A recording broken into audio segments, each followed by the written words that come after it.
In this video, I'm going to be sharing my post-COVID everyday carry that I'm going to have in my bag, and this is the bag it's all going to go in. The COVID-19 stuff that's been going on with the virus is basically the reason that I set up living on iPad. So I've been an Apple guy since 2010 is when I bought my first iPhone 4. Came back from Dubai in 2011, bought myself a MacBook Air because I was just so impressed with what the iPhone 4 could do.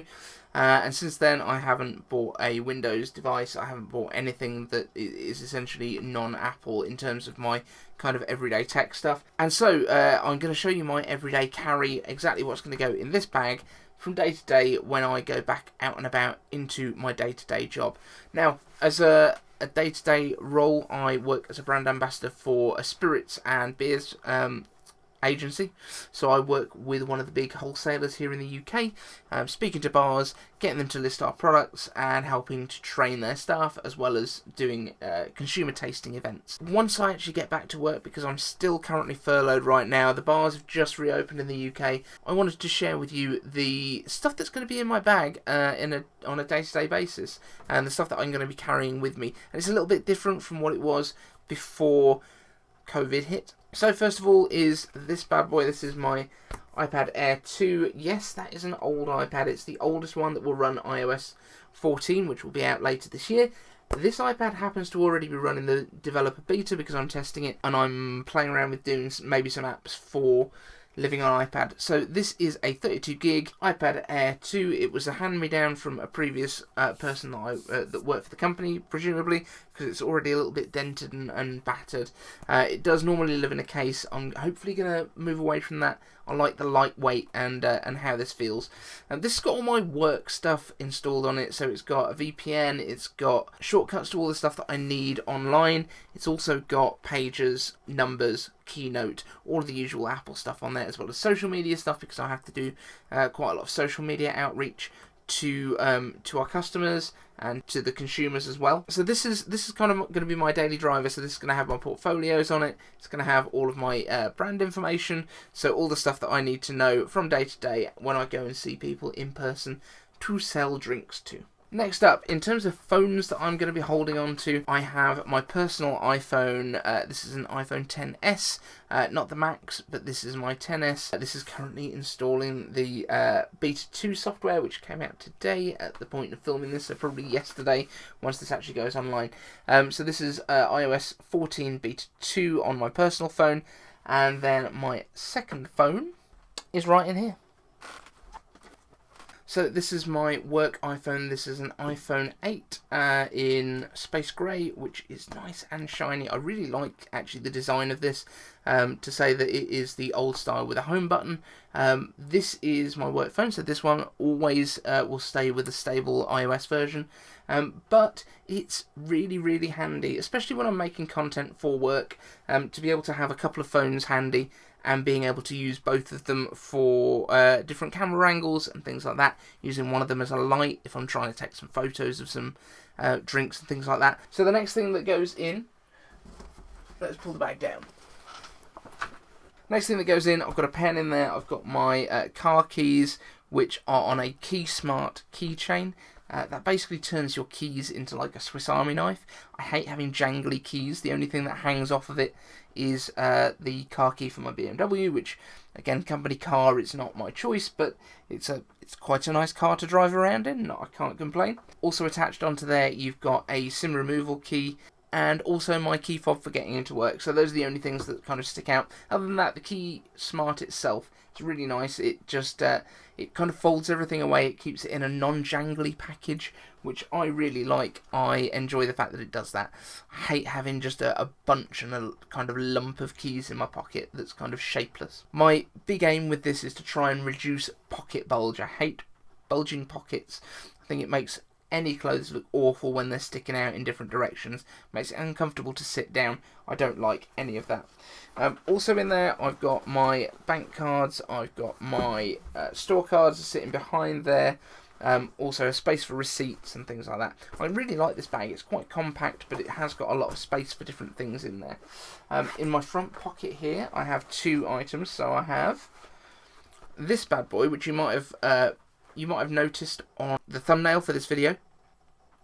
This is a Kinder Surprise Center. Now, if you're American, these are far too dangerous and you're not allowed them. Help yourselves to guns, but these are clearly too dangerous for children. But the reason that I've got this in my bag, this is the center from a Kinder Surprise egg. This would normally contain the toy, but in this case, this contains my face covering. So, it gets sanitized every night, and that can just go straight on when I'm going out to either shop or any time that I've got to meet up with clients and I can't socially distance as far as I would like to. So that just keeps me a little bit safer and keeps them a little bit safer. I thought it was really funky that this fits inside a Kinder Egg centre, so I'm going to pop that back in there for now, just in case I need to pop to the shops at any point tomorrow. The other thing in here is my AirPods. So these are AirPods 2. I've gone for the wired charging case. Don't really see the need for the wireless one at this point, but the case is also getting a little bit scratched up and a little bit grubby. I don't know if this is actually going to focus in properly, but you might be able to tell it's a little bit grubby. I have got a skin on the way for this. So I've gone to Slickwraps and I have bought the retro skin, which gives it the kind of cream 1980s Mac kind of look that I quite like, with some little fake vents on it and stuff, so that's kind of funky. Then my iPad Air 2 will live in this slot here in the back. The other thing I've got in here, which I've not mentioned yet, and it's not in the picture, is this is a keyboard, Bluetooth keyboard, which was ripped from an old case that I bought for the same iPad, for my 9.7-inch 5th gen, which is my personal iPad.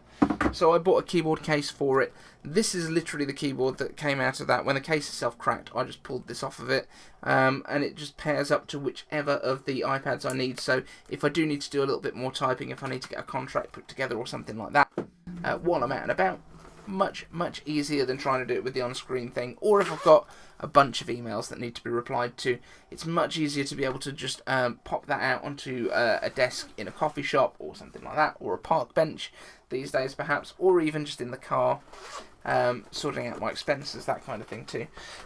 In the main bulk of the bag, we have got this bad boy, which I've reviewed separately. This is a foldable iPad stand, which basically allows me to have any kind of angle I want, really, and I really like this thing. It was about £5-6 on eBay. Feels far better than its price would suggest.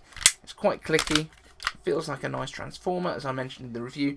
So that stays in my bag as well. That just gives me a way to keep the iPad nice and stable when I'm doing anything for more than like a couple of minutes when I need to pull it out from the bag. Other than that, I think, in the side pocket we have a hand sanitizer, because obviously, again, post-COVID world, we need to make sure that we have these things handy. It comes in a horrible little rubber thing, but it makes it easier for me to pull out of that little side pocket rather than just being a slippery little tube. I keep refilling this out of a Purell bottle, so this is not the original hand sanitizer in there. Originally it was with aloe vera and cucumber. This is just Purell now. Makes life much easier when I'm in and out of different places. So the other thing that's on that first image is a PowerAd Pilot X7, which is a 20,000 milliamp hour portable battery pack, 3.4 amp output, 2 USB-A type ports, and it's really great for reducing the stuff while you're out and about. Now, I don't tend to find that much of my stuff runs out during the day, but I know that the one day that I don't take it with me, it is going to run out, and then I'm going to be sad. So that's what we've got for there. The only other things that live in that bag, which I haven't put into the picture, are lightning cable and an Apple Watch charger, because this is something else that hasn't been mentioned yet, but this is a first generation, so this is a Series 0 stainless steel Apple Watch. I bought it secondhand because I managed to destroy my Series 2 a little while ago, probably about a year ago now, just over a year. Cracked the screen off of it. There's absolutely no point in trying to replace the screen on an old Apple Watch. It's more hassle than it's worth. They're not cheap anyway. So I picked this one up. It was £80 and really nice, because obviously it's the more premium version, being the stainless steel. but it does absolutely everything that I need. It is slow. However, what I really keep it for is just the fitness tracking side of things. A few notifications, really helpful. Alarm clock in the morning, really good. However, I wouldn't want to do anything on it, but it only runs like WatchOS 3, I think. It's really, really old.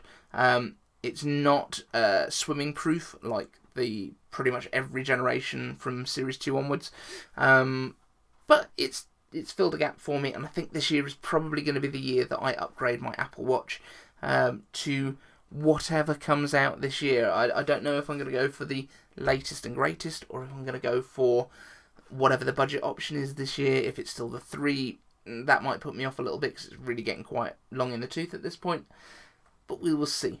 The other thing that I'm really looking forward to this year is obviously picking up one of the ARM-powered Macs. My iMac, which is my main sort of daily driver machine here, is one generation too old to take Big Sur. So I'm going to take the leap, and I'm going to go to an ARM-powered Mac. That will be my new thing, whether that's a laptop, whether it's a desktop, I'm not sure yet. Let's see what comes out. But that is pretty much my daily driver bag. The shoulder bag itself was about £18, something like that. Everything that I've mentioned in this video that is possibly available on Amazon, I will link down in the show notes. So if you want to pick anything up, you can do it just down there. I will use an affiliate code, so if you do choose to buy anything that you've seen on here, it will help to support the channel and help me grow beyond my current 2 subscribers. So yeah, what do you think? This is the first time I've done an everyday carry. This is the first time I've done a video like this. What do you think of the format? Am I terrible at this? I know I'm terrible at this. Touch that like button really gently. You don't need to smash it. This is 2020. We have capacitive touchscreens. But hit the subscribe button as well. I would love for you to see more of these videos if you enjoy them. If you don't press it. That's fine. That's fine as well. Over on Living on iPad, as often as possible, I am creating content around how to do more with your iPad, how to do more with your iOS devices, how to do more with the stuff that you have already. I don't advocate buying everything. I'm not a guy that is buying a $350 keyboard for an iPad Pro, which already costs like $1,000. So I'm not going to be encouraging you to spend a huge amount of money. I'm going to be showing you how to do more with what you already have. And I think really that's the dream. Thank you so much for watching. Join me on Instagram and Twitter and all the other things. Just search for Living on iPad and you will find me. Thank you so much. My voice is gone. I've been David Eden saying